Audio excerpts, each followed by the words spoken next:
ಪ್ರಿಯರೇ, ದಿನದ ಬದುಕಿಗೊಂದು ಕ್ರಿಸ್ತನ ಈ ದನಿ ನಮ್ಮೆಲ್ಲರಿಗೂ ಪ್ರೇರಣೆಯಾಗಲಿ.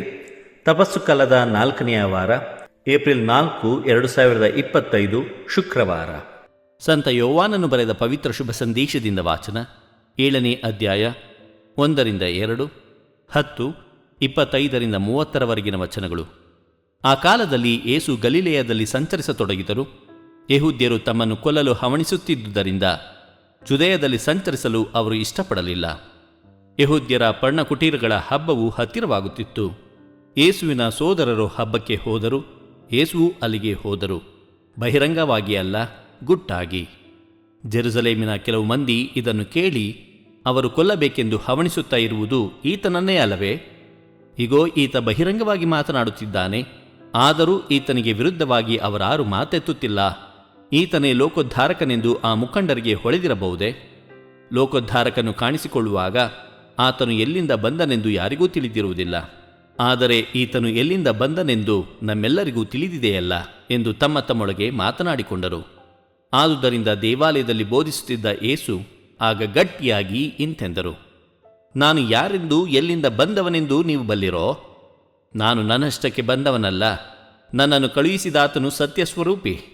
ಆತನನ್ನು ನೀವು ಅರಿತಿಲ್ಲ, ನಾನಾದರೂ ಆತನನ್ನು ಅರಿತಿದ್ದೇನೆ, ಏಕೆಂದರೆ ನಾನು ಬಂದದ್ದು ಆತನಿಂದಲೇ, ಆತನೇ ನನ್ನನ್ನು ಕಳುಹಿಸಿದ್ದು.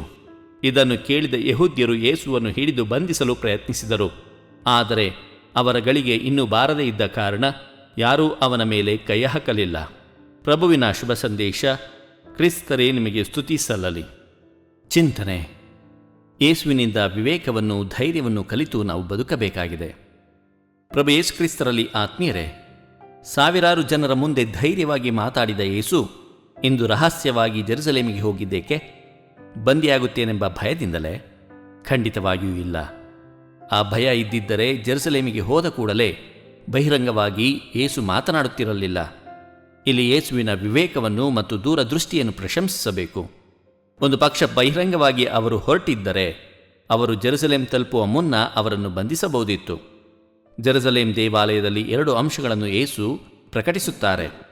ಮೊದಲನೆಯದು, ತಾನೇ ಬರಬೇಕಾಗಿದ್ದ ರಕ್ಷಕ, ಅಭಿಷಿಕ್ತರಾದ ಲೋಕೋದ್ಧಾರಕನೆಂದು. 2ನೆಯ ಅಂಶ, ತಾನು ಮಾತ್ರ ದೇವರನ್ನು ಸಂಪೂರ್ಣವಾಗಿ ಅರಿತಿದ್ದೇನೆಂದು. ಆತ್ಮೀಯರೇ, ಅದೇ ಕಾರಣ ತಾನು ಬಂದದ್ದು ದೇವರಿಂದ ಎಂಬ ಸತ್ಯವನ್ನು ಯೇಸು ಪ್ರಕಟಿಸುತ್ತಾರೆ. ಯೇಸುವಿನಿಂದ ವಿವೇಕವನ್ನು, ಧೈರ್ಯವನ್ನು ಕಲಿತು ನಾವು ಬದುಕಬೇಕಾಗಿದೆ. ದೇವರು ನಮ್ಮೆಲ್ಲರನ್ನು ಆಶೀರ್ವದಿಸಲಿ. ಇದು ದನಿ ಮಾಧ್ಯಮ ಮನೆಯ ಕೊಡುಗೆ. ಧ್ವನಿ ವಂದನೆಯ ಸ್ವಾಮಿ ಶಾಂತಕುಮಾರ್ ಜೆ, ಬೆಂಗಳೂರು ಮಹಾಧರ್ಮಕ್ಷೇತ್ರ. ಪ್ರಿಯರೇ, ಈ ಚಾನೆಲ್ ಅನ್ನು ಸಬ್ಸ್ಕ್ರೈಬ್ ಮಾಡಿ ಪ್ರತಿದಿನ ದೇವರ ವಾಕ್ಯವನ್ನು ಆಲಿಸುತ್ತಾ ಅದನ್ನು ಇತರರೊಂದಿಗೆ ಹಂಚಿಕೊಳ್ಳಲು ನಮಗೆ ನೆರವಾಗಿರಿ. ಧನ್ಯವಾದಗಳು.